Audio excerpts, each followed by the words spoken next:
Good evening, I'm Scott Beadle with St. George News at 8. A Utah County couple is behind bars facing charges for child endangerment and drugs. 37-year-olds Edwin Lee Stewart and Valerie Stewart were arrested Tuesday night after telling police they allow their 14-year-old son to smoke marijuana. They face 1 count each of felony child endangerment and various misdemeanor drug charges. Spanish Fork police executed a search warrant of their home and found marijuana and paraphernalia, along with several firearms. The firearms belonged to 35-year-old Wesley Morse Vivian, who was arrested on felony firearms charges for owning the guns as a restricted person.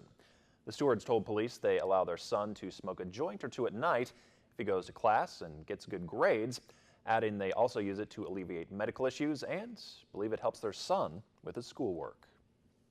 3 people are lucky to be alive after an evening off-road adventure took a near-deadly turn Saturday.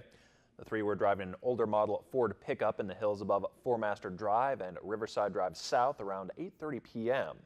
They told police as they neared to the top of the steep embankment, they realized there was no road to the west of the cliff, and that's when the truck began to roll. They were able to crawl out of the truck before first responders arrived, one occupant possibly suffering a broken arm. Police say if that truck rolled even once more, they would have fallen at 25 feet to the ground near Riverside Drive. The driver says they feel lucky to be alive.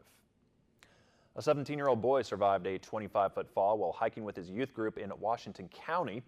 According to police, the group was hiking in an area west of Mountain Peak in the Beaver Dam Mountains Thursday around 4 p.m. when the boy slipped and fell. Emergency crews were dispatched, but they knew the area he fell into would make it difficult to carry him out and that they would need a helicopter and a hoist basket. After trying unsuccessfully to get assistance, they were finally able to get help from the Arizona Department of Public Safety. They flew in and helped lift the boy out to an ambulance waiting for him. The teen broke both legs, an ankle, and some ribs. A team of 6 teens from St. George High School has competed in a World Championship First Robotics competition in Houston, Texas over the weekend. The team, the Prestidigitators, came in 17th out of 64 teams in their division. Success Academy and Dixie High School's Maddie Allen, Bailey Allen, Makeda Larson, along with Kaysen Peacock of Success Academy and Desert Hills High, Derek Snedden of Desert Hills High, and Dallin Bundy of Dixie High say they're proud of their successes. The students had to design, build, and program a robot using engineering and computer programming skills, and the robot is able to shoot, lift objects, push buttons, and more. Nice job, team. A Dixie State University student is honored for his exceptional student leadership by the Western region of the Campus Compact. Dixie State honored the Student Association's Vice President of Service, Dylan McKinney, with the 2017 Community Engaged Student Leadership Award.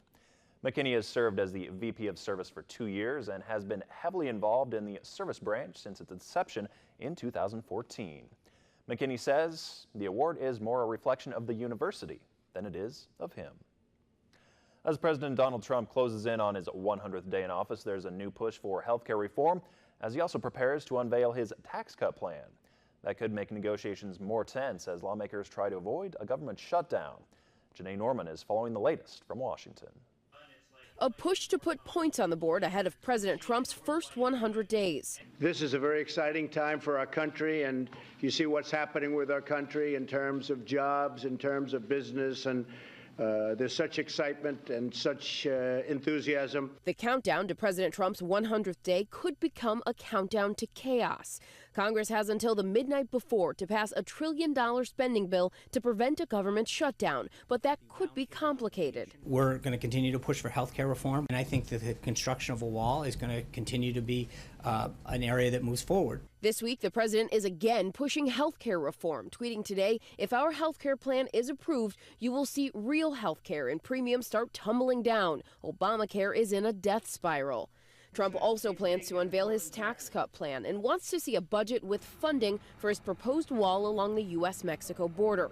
So far, Democrats are refusing. Treasury Secretary Steve Mnuchin not saying whether funding for the wall is a deal breaker for the president when it comes to a government shutdown. I'm not going to comment on the specifics of that, but what I will say, the president is working hard to keep the government open. And although Trump is falling short on promises he made to voters for his first 100 days, the administration is touting less important bills and executive orders as signs of Trump's success. When you think about what he's started, he'll move forward on tax reform, health care, on immigration, on trade. It's been a hugely successful first 100 days.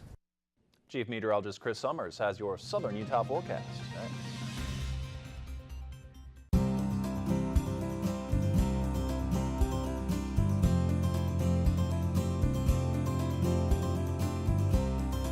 The weather tonight is brought to you by Experimac. Experience Mac computers in a new way.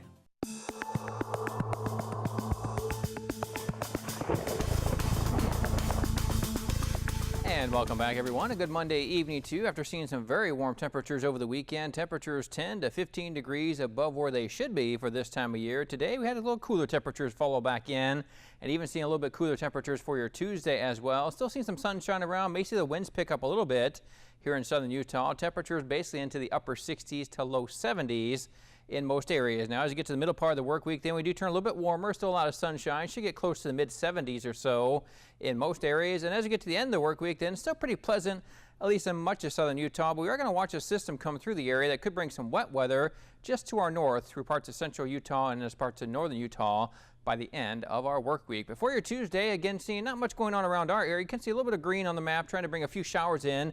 Those may reach about to Cedar City or so. We may see a few isolated showers as we go through the day on your Tuesday. A lot of us are going to stay dry, though. I think we'll stay mainly cooler, though. Temperatures only in the upper 60s to low 70s in most areas. But by the end of the work week, you do see a big dip in our jet stream and see a lot of green on the map here in parts of Utah.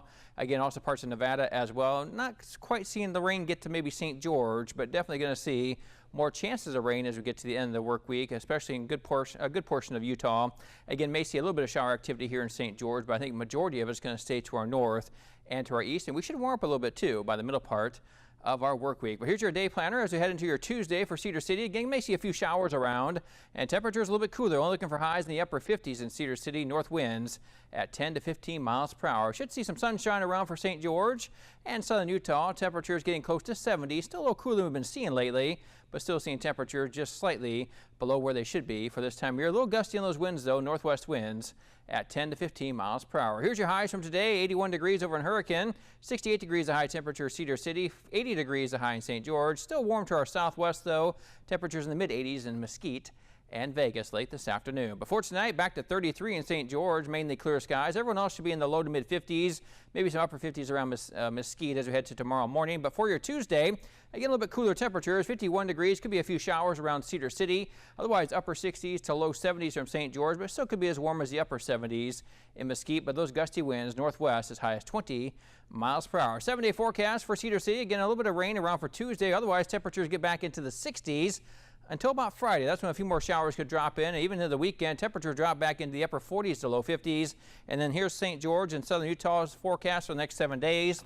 Again, a little bit cooler for your Tuesday, but then warmer weather returns. Could be close to 80 by the time we get to about Thursday, but then eventually seeing temperatures drop once again into the upper 60s or so by Friday before we warm back up just in time for the weekend into the mid to upper 70s Saturday, Sunday. Boy, that looks like just a gorgeous week, doesn't it? Yeah, it really does. And again, you have to kind of keep an eye on the rain for the end of the work week. I don't think I'm going to quite get to here to southern Utah, but some areas very close could see some rain here by the end of the work week. Otherwise, beautiful weather for the rest of us. All right, thanks, Chris. KCSG Channel 8 has teamed up with Experimac to give away an iPad at the end of the month. All you have to do is go to the KCSG Facebook page or kcsg.com to enter. Once you have entered, be sure to also use the keyword, which we will announce during each broadcast of the St. George News at 8, for an additional 30 entries. Tonight's keyword is hero. You may enter the giveaway every day until May 1st, so be sure to tune in each weeknight to the St. George News at 8 for that keyword of the day and more chances to win an iPad, courtesy of KCSG and Experimac. After the break, holy pregnancy, Batman. Check out this Dark Knight-obsessed couple who use their favorite superhero for the big announcements. That's when we come back.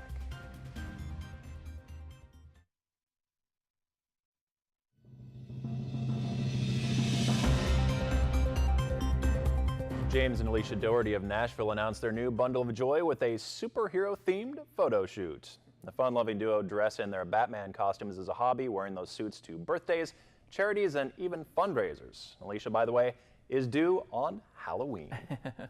Pretty good there. Very nice. Thanks for watching. Hope you have a great night.